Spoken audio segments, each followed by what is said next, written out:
ரோகிணி மன்னிக்க முடியாத அளவுக்கு தப்பு மேலே தப்பு செஞ்சுட்டே போயிட்டே இருக்கிறா. ஆனால் முத்து மீனாவும் எல்லாமே நல்லதுக்கு தான் செய்கிறாங்க, நல்லதே தான் நினைக்கிறாங்க. ஆனால் அவள் அதை புரிஞ்சுக்காம அவளே தப்பு தப்பாக நினச்சிக்கிட்டு அவங்களுக்கு வம்பிழுத்துக்கிட்டு ஏதோ ஒன்று குடைச்சல் கொடுத்துக்கிட்டே உட்காந்துருக்கா. இப்போ மீனாவோட வண்டியும் எடுத்து சிந்தாமணியிட்ட சொல்லி மீனாவோட வண்டியையும் திருடிக்கிட்டாங்க. ஆனால் இருந்தாலும் அந்த எல்லாமே கண்டுபிடிச்சி மீனாவும் முத்துவும் அவளைய வீட்டை விட்டு அடித்து துரத்தணும்னு நீங்கள் விரும்புனீங்கன்னா இந்த சேனலுக்கு லைக் பண்ணுங்கள். வாங்க வீடியோக்குள்ளே போகலாம். மீனாவும் முத்துவும் அவங்க மாமியார் வீட்டு கடையை கொண்டு வரதுக்காக பிளான் பண்ணி எல்லா வேலையும் செய்கிறாங்க. ஆனால் பார்க்க போனால் கடைசியில் பார்த்தா கார்ப்பரேஷன் ஆஃபீஸர் வந்து முத்துக்கு ரொம்பவே தெரிஞ்சவங்களாக போயிடுச்சு.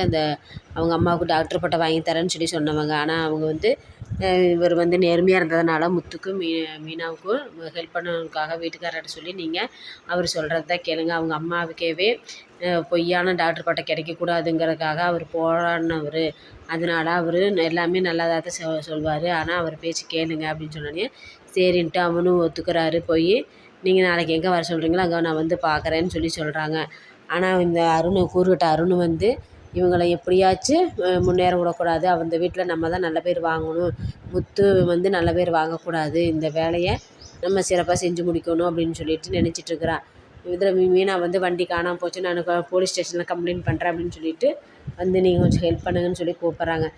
இந்த வீட்டில் எதை நடந்தாலும் இப்போ நம்மளை தேடி வர்றாங்க, இதை வச்சு நம்ம அவங்கள்ட்ட முத்து ஒரு கெட்டவன் அப்படின்னு சொல்லி நம்ம நிரூபிக்கணும்னு நினைக்கிறான் அருண். அந்த நினைப்பு நடக்கவே நடக்காது. என்றைக்கும் முத்து எல்லாத்துக்குமே நல்லதை செஞ்சுக்கிட்டு நல்லதே பண்ணுறவர்.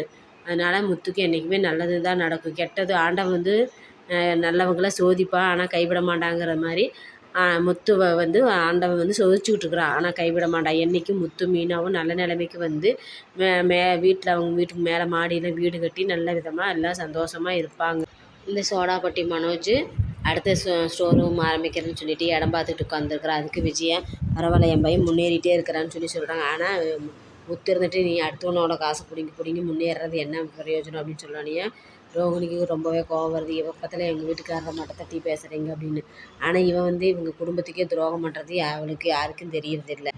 மீனாவோட அம்மா கடை போனது சந்தோஷத்தில் விஜயா எல்லாத்துக்குமே சிந்தாமணிக்கு பார்வதிக்கு எல்லாத்துக்கும் பிரியாணி வாங்கி கொடுத்து சந்தோஷம் செலிப்ரேட் பண்ணுறான். ஆனால் பார்வதி இந்த விஷயத்தில் நான் எனக்கு தலையிட மாட்டேன், நீ அடுத்தவங்க வயிற்றுச்சலை நீ கொட்டிக்கிற அந்த பாவத்தில் நான் வந்து பங்கேற்க விரும்பலை அப்படின்னு சொன்னோன்னே நீ இருந்தால் இருந்துக்கோ, எனக்கு ஒன்றும் கவலை இல்லை, ஆனால் நானும் சிந்தாமணி இந்த சந்தோஷத்தை கொண்டாடி ஆகணும்னு 2 பேரும் பிரியாணி தின்னுட்டுருக்குறாங்க. ஆனால் சிந்தாமணியும் விஜயா ரோகிணியும் மீனாவுக்கு குடைச்சல் கொடுத்துக்கிட்டே இருக்கிறாங்க. ஆனால் அந்த குடைச்சலெல்லாம் மீறி மீனா வெளியில் முன்னாடி வருவான்னு மீனாவுக்கு என்றைக்குமே அண்ணாமலை ஃபுல் சப்போர்ட்டாகவே இருப்பாங்க. அதே மாதிரி ஸ்ருதியும் ஃபுல் சப்போர்ட்டாக இருக்காங்க. ஸ்ருதியோட அம்மா வந்து ரோகிணியை குடைச்சல் கொடுக்க அடுத்த பிளான் என்ன பண்ணுறது, யாரை மாட்டி விட்டு இந்த பணத்தை பிடுங்கி ஸ்ருதியோட அம்மாவுக்கு கொடுக்குறதுன்னு ரோகிணி பிளான் பண்ணிகிட்ருக்கிறா. அடுத்த பிளான் வந்து விஜயாவோட கல்லாப்பெட்டியில் தான் கை வைப்பான்னு நினைக்கிறேன். இந்த விஜயாவோட கல்லாப்பெட்டியில் கை வச்சு ரோகிணி நல்லா வசமாக மாட்டிக்கிட்டு வீட்டை விட்டு விஜயா துரத்துவான்னு நீங்கள் விரும்புனீங்கன்னா இந்த சேனலுக்கு லைக் பண்ணுங்கள், சப்ஸ்கிரைப் பண்ணுங்கள்.